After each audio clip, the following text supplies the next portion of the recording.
Hello ছোট্ট বন্ধুরা, কেমন আছো? আজ আমরা শিখব হ্রস্ব উ দীর্ঘ উ রি এ চারটি বর্ণ। চলো আমরা শুরু করি। এটা হলো হ্রস্ব উ। হ্রস্ব উ থেকে উট।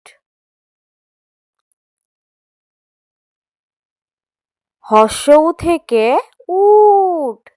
এটা হলো দীর্ঘ উ। দীর্ঘ উ থেকে উষা।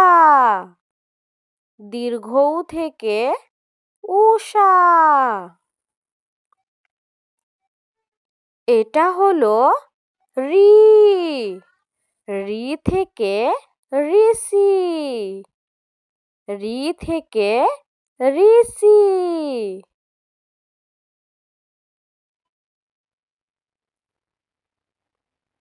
এটা হলো এ।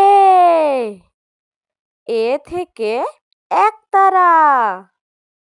এ থেকে একতারা।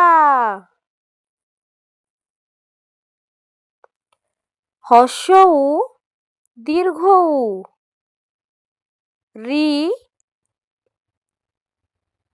এ। আজকে আমরা এই চারটি বর্ণ শিখলাম। খুব ভালো করেছো সোনামণিরা। আবার পরের বর্ণগুলো নিয়ে আসবো। ভিডিওটি ভালো লাগলে চ্যানেলটিকে সাবস্ক্রাইব করবে এবং লাইক কমেন্ট শেয়ার করতে ভুলবে না খুশির পাঠশালাকে। Thank you.